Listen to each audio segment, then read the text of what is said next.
know when this is why I don't really like to become a chef or this and that, because then they start making the judgment already.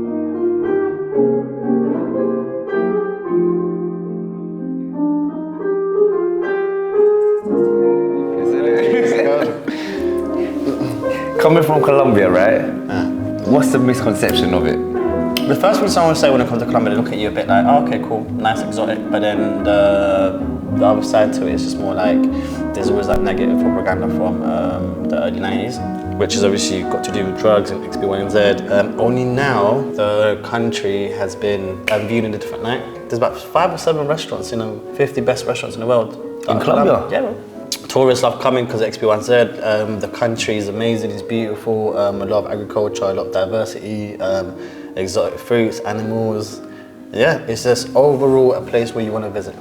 Oh, another one, spice, chili.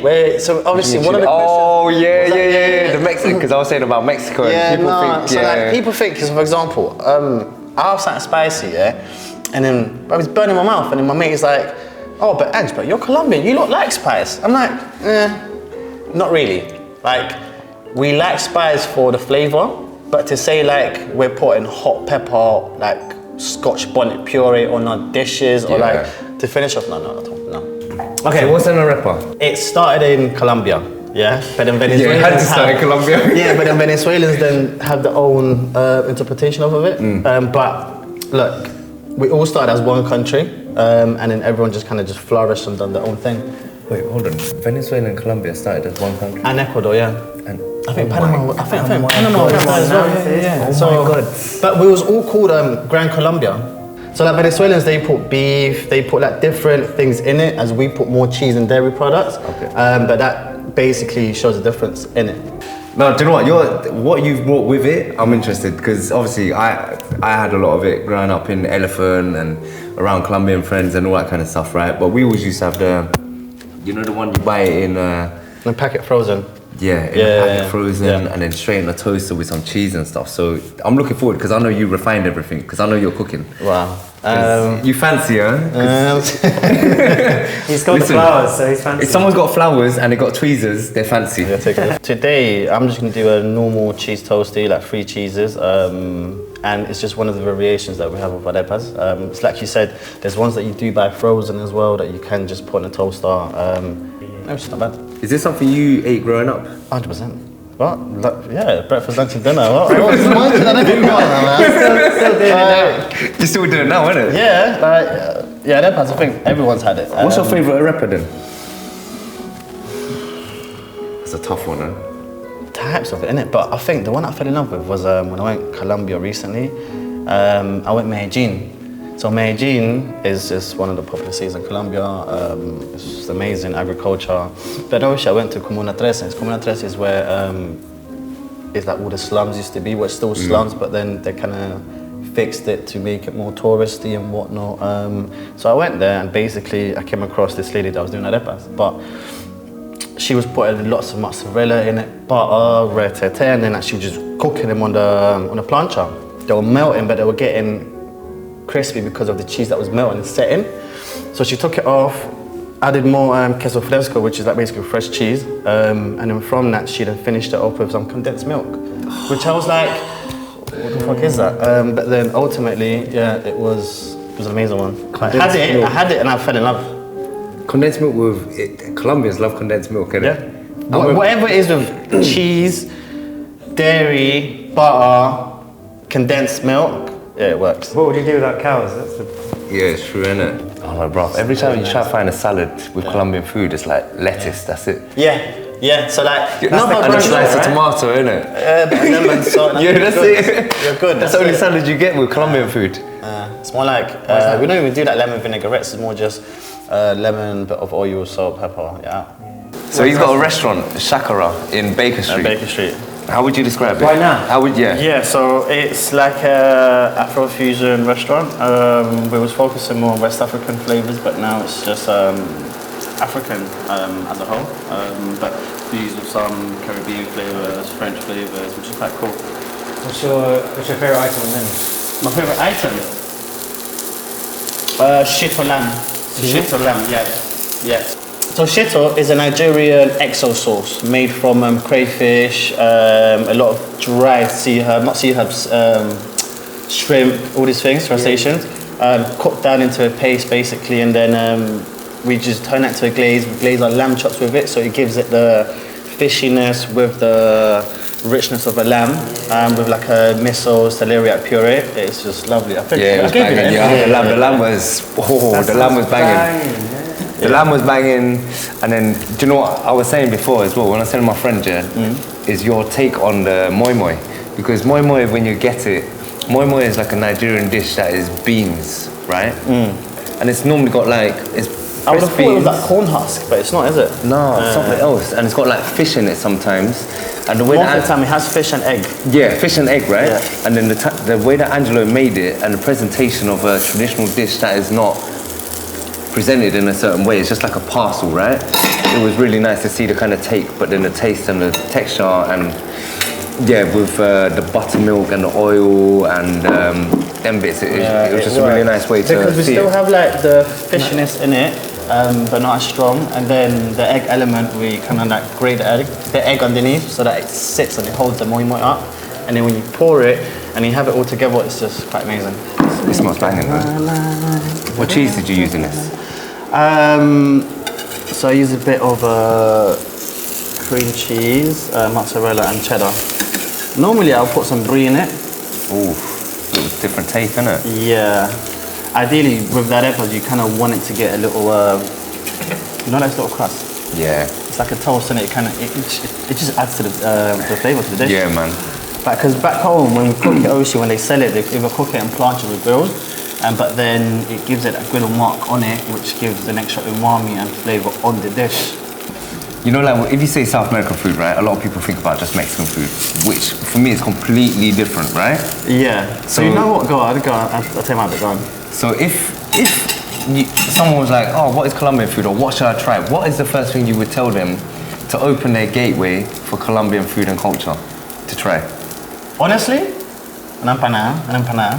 Yeah. Yeah, because basically with that, it's like you can see the flavour in the mixture that's cooked in, the crunchiness, and also the ají, which is the chiliness to it.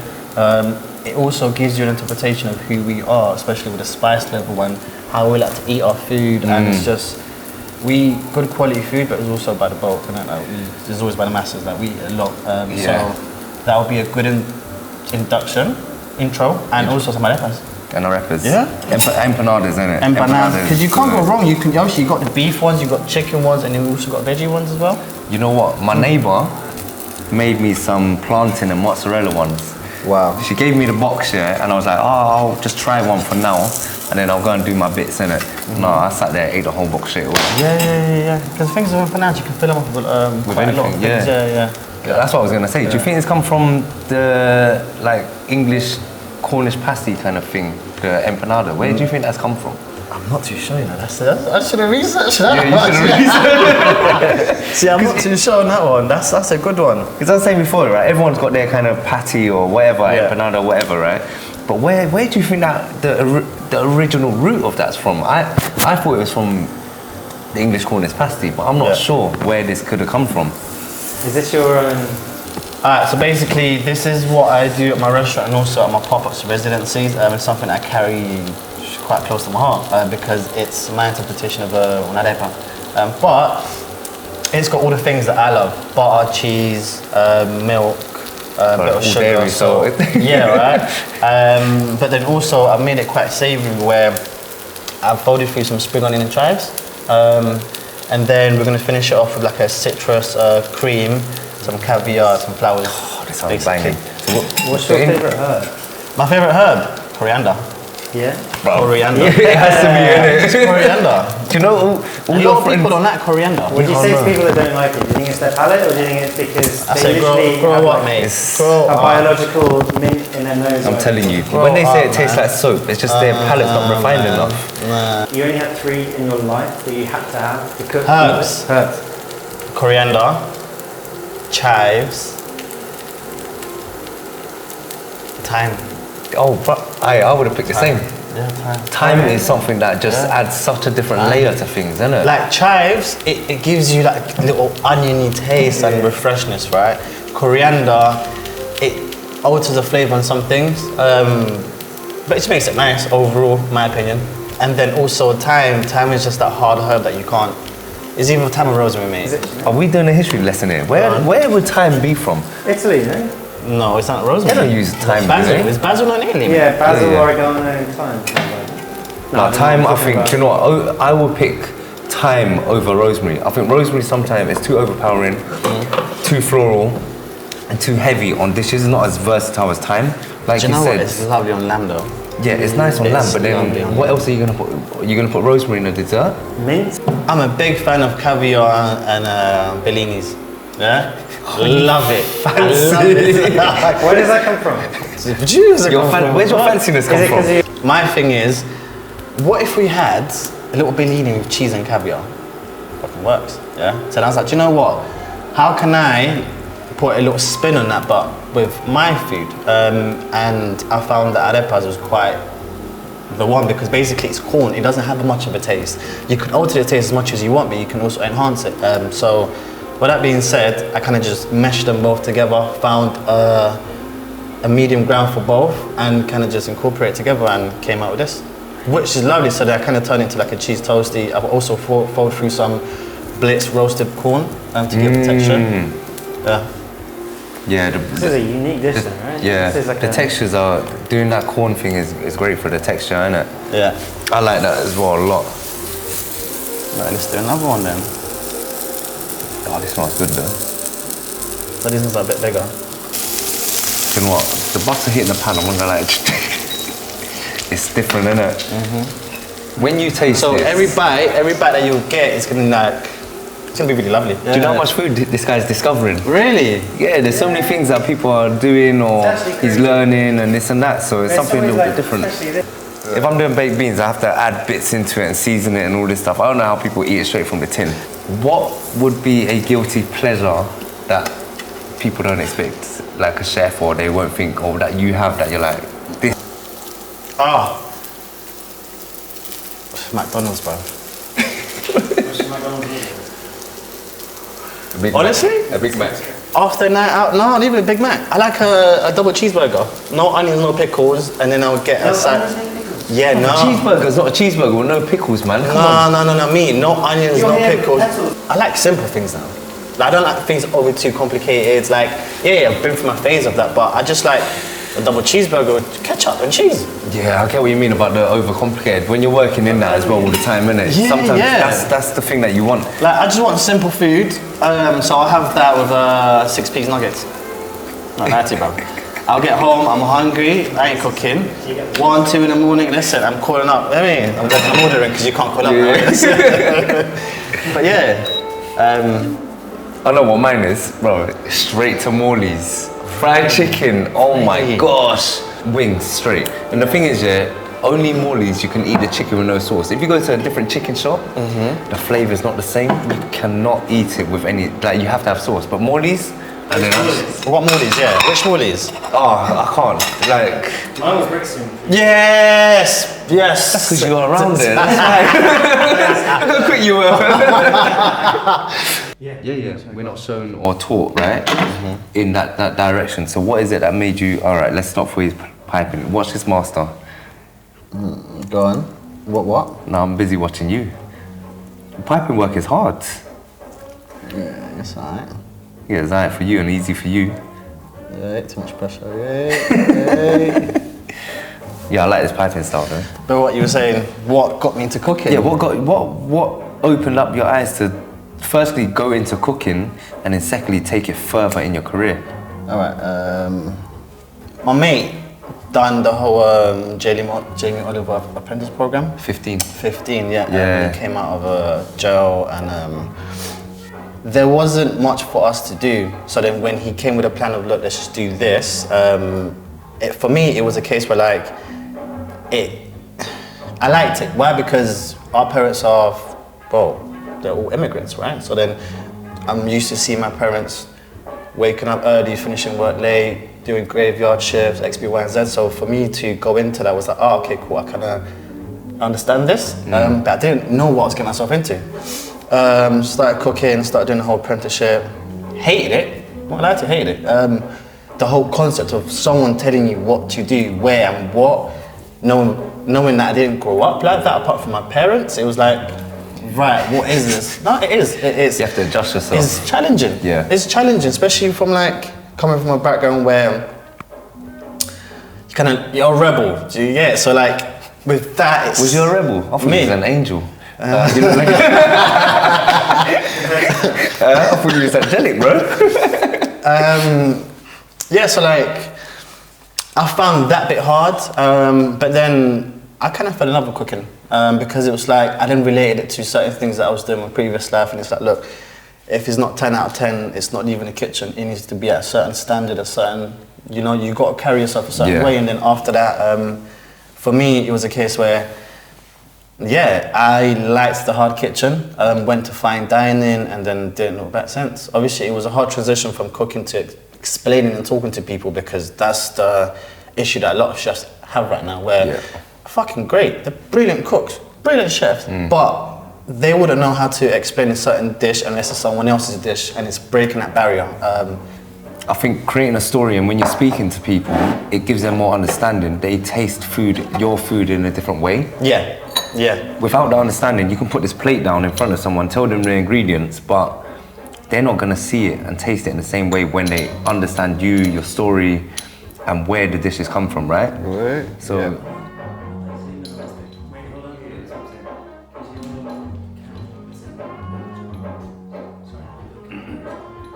No judgment, there's no this and that, it's about you. Because it's my story, no? Yeah, it's your story. That's it. It's that, innit? Like, it's stories of culture, stories of things that are fine dining, man. And they sort of, a lot of times, It has to be fine dining. It has to be like, you know, like when you get grilled about doing things a certain way, and it's like, in kitchen, it's all about repertoire.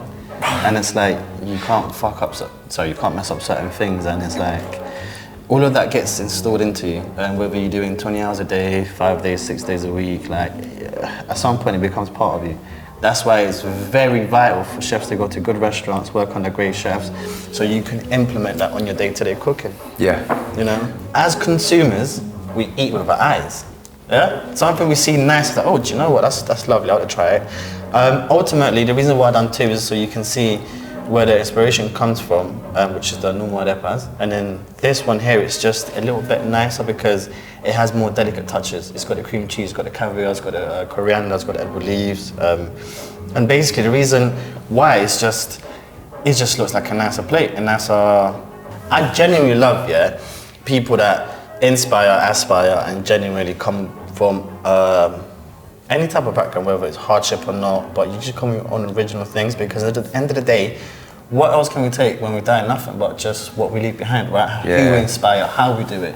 So if now you've done that and that has inspired someone to do something else, then you're winning, bro. Yeah. Like, I think everyone should work together more and inspire each other more rather than taking from each other. Honestly. Nah, for real. Words. Like, that's the reason why I do cultured food. That's the reason why I tell my story. That's the reason why I like to work with people and I make the time for it, because at the end of the day, it's like, we're all in it together. Yes, everyone has different goals and agendas, but realistically, we will get further together than alone. So, yeah, I believe that. Yeah, that's what we can do in food, right? Just share this kind of stuff, and that's why recipe sharing and ingredients and this is the dish, and I think this kind of stuff is just going to open people's eyes to food more. And it's something back home, like for example, you go Vietnamese, you go Vietnam, you go Colombia, you go like any of the third world living countries, but people that have less share more with you. It's crazy, but it's just a way of living, a way of life, like manners. Like they have less, but they'll still want to share the last bit of bread with you, whatever it is, because they know what it is, you know. So with that culture, I'm heavily involved with culture. Culture could be anything. This is cooking culture right now. This is plating culture. This is a culture itself. So yeah, sweet. So staples in your fridge, freezer that you always have, just like your go-to or whatnot. So freezer, I'll have frozen lulo. Oh my god, that. Yeah, to make my juices with milk. What is lulo? So lulo basically, it's the way I explain it in the pop-ups or residencies is basically, it would be a mix of like passion fruit and lychee. Yeah, it's called granadilla. So basically, it's a sister fruit of that in it, basically, and it's very citrusy. But you can cook it as a sweet or as a savoury. I use it in ceviches a lot because it basically, with lemon, it enhances the citric acid in it and it cooks my fish. But then it also gives it that exotic flavour that when people have it, they're like, oh, what is this? I can't pinpoint it, but mate, you come home, it's hot. Hey, bang some lulu on with some water, some sugars, whatever. Have a little juice. You know, it's nice. and because it's frozen, it lasts for an eternity. Fridge, it's gonna have to be garlic. You always got. Are you meant to? In the fridge. Well, I got minced garlic in the fridge. Oh, okay. Oh, it's always ready. Oh my gosh, this guy is always ready. Yeah, so I confit my garlic and then I blitz it and keep in oil in the fridge. So then basically when I need it, I have cut garlic into my whatever. So it doesn't give it that raw taste of I think I'm gonna start doing that. That's so much easier. It works. That's so much easier. In oil, so it's almost like a chili oil, but garlic. Yeah. And then you don't like. Sometimes you just don't want to peel garlic or mince garlic, all that stuff, innit? So like being a chef has actually helped me like have my things organised in my fridge. Hey, listen, it works. It works. I bet you, yeah, with Angelo, you go, he will stand in front of the fridge and you go, what's inside your fridge? You'll be like, this left corner's got this, this right corner's got this, I've got 2 grapes there, this and that. So then in my freezer, I'll have a chili paste, like minced chili paste as well. What, like long chilies? Yeah, long chilies, jalapenos or a lot of chipotles and whatnot. The reason why is because obviously, coriander, garlic, chili, lemon, yeah? The reason why I have that is because that could work with anything. Steak, you can make like a chimichurri with it. The fish, mate, you just need lemon. Lemon with fish and chili or garlic, you're done. It's the easiest thing. Chicharron would be like what, pork belly? Fucking lemon on it. Do you know what I mean? Salt, pepper. Chicharron with just some salt, pepper and lemon, Yeah, it's so banging. It just works. And then freezers, I have to have in my freezer a Solero. A Solero? Yeah. What, the original mango passion fruit? Yeah, 100%. Yeah, pardon? Even in the winter. Winter times, no. I'll have some Magnums. Oh, you switch it up for winter? It's caramel flavours, isn't it? You switch it up for winter? You have to.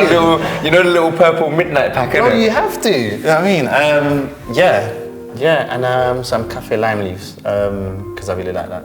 That's quite niche though, isn't it? Having kaffir lime leaves. Yeah, but it's like bay leaves. Like it's one of them hard herbs that, well, with bay leaves, it don't know what the fuck it does, but it changes flavours. Yeah, it enhances it. Honestly, I put my hand up. I don't know what, but it's just something about bay leaf. It's so subtle. Right? And then the cafe lime leaf is just the opposite spectrum of it because it's so powerful. You need a little bit for your cooking or whatever it is. Right. You're excited to try your first arepa? I'm salivating. But it's nicer when it's warm This and is it's fresh. Hey, It's not. he'll know, don't worry. Yeah. So this is sort of OG, original. Yeah, it's like This is one your- concept, but obviously, I'm clearly more drawn to that, but that's no, because trust me. it's When you got- try this one, you'll be like, Really? yeah. See, this is bang. bit of coffee. It's got the Imagine it, cheesiness. imagine it warmer, a bit softer with a lot That more is butter delicious. on top. I love hardness of that with the softness of the inside. Oh, you made This that is- nice. This is a morning. This is morning with a cup of coffee, like you just said. Bite coffee. Oh, bro, it's banging with that cream. What is it, creme fraiche? Citrus cream cheese. So that's where you see like a traditional arepa, and this was like my sort of intake. Normally thinner, but it just gives it like a little. Hey, with the caviar? I love caviar. Bro, that is banging. Thank you. Yeah, thank you. Alright, mate. Yeah, that is so nice. This is banging. This is worth doing this whole series for. I'm glad.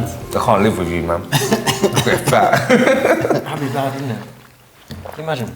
Caviar over there is a bit like, huh? What do you mean? What is that? Exactly. It's not fish eggs. What the fuck Yeah, is fish yeah, eggs? yeah. They will have it more like uptown, like Bogota or Medellin or Cali, where they're a bit more affluent people. And the way you explain it to them, at least they understand a little bit more. So at least it breaks down the first barrier of something that is not attainable for their palate, do you know what I mean? Yeah. And sometimes that's what puts people off trying something. Yeah. But the way you describe it and explain it, at least that gives them an insight into something they may have tried before. But the best things are simple, aren't they, usually? That's what it is, man. Like, If you listen, put it really complicated, and then you pull it all the way back and you're like, oh, these are the best bits. yeah, but I've learned that through. I don't want to finish, I'm just going to hold on to the last part. I learned that through cooking and fine dining, where there's a lot of like depth and flavour and things that we do. But then ultimately, we just want great food, great produce, and just things that are not pretentious. Some places, right? But then I've understood the simple fact of that. And then where I'm at now, it's like, I don't want a pretentious food. I just want to cook good food that I want to eat. You know, food that's just banging. Like, I didn't grow up eating foie gras or frog legs or pate. Mine and arepas, patties, suyos. So like, now it's kind of been like a 360 sort of type of thing for me, where I've now come back to where I started without even thinking about it. So then now where I'm at, it's just, I just want to do good food and great food, but keep it simple from what I've learned from fine dining, from the elements of that. Basically. That's where your heart's at. Yeah, it's lovely. Because remember in Colombia, we eat a lot of street food. A lot of street food. So there will be like street vendors. For example, our street vendors that sell burgers do better than some places that actually have vendors. Restaurants and stuff, Reason yeah. why is because it's that grubbiness that you get, it's the fresh flavors you get, and it's something you want to indulge in. Especially after a night out, you come out of the club or wherever it is, you've had a few bevies, and it's like, I was like fat now, and it's like you smell that